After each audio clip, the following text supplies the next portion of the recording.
ولقطاتنا النهارده من مباراة النادي الزمالك وغزل المحلة، وده كان أول لقطة لينا كده. كانت النهارده ظهور الجزيري في وصول الزمالك من مواجهة غزل المحلة، وكان في كمان يعني في اللقطة التانية كان في هزار ثنائي للزمالك مع الكيني بارون قبل مواجهة غزل المحلة.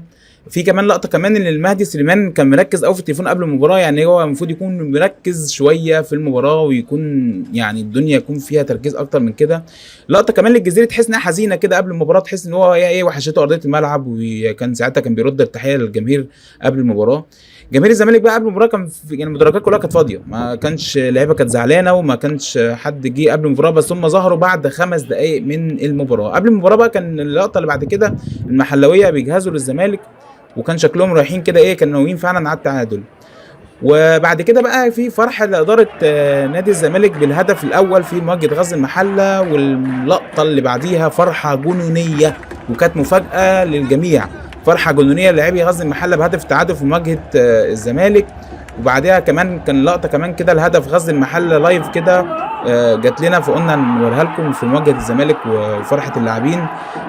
لاعب بقى الزمالك يعني بدا التوتر بدا يظهر، وكان بيخرجوا اللاعب غزل المحله عشان ما يضيعش وقت. وكان في اعتراضات كده على لاعب من لعيبه الزمالك على الحكم عشان يروحوا للفار في كذا لقطه. على فكره اللقطه دي اتكررت كذا مره. الكل بقى على اعصابه بقى. حكم مباراه الزمالك كان بيستنى تاكيد الفار لالغاء الهدف، وفعلا الهدف كان اتلغى. وحتى لو كانت ما كانتش طلعت بره الخط، كان في هاند بول يعني على مهاجم نادي الزمالك.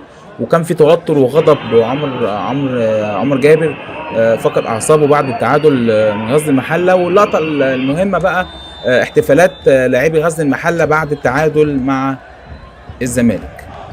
وأراك بخير.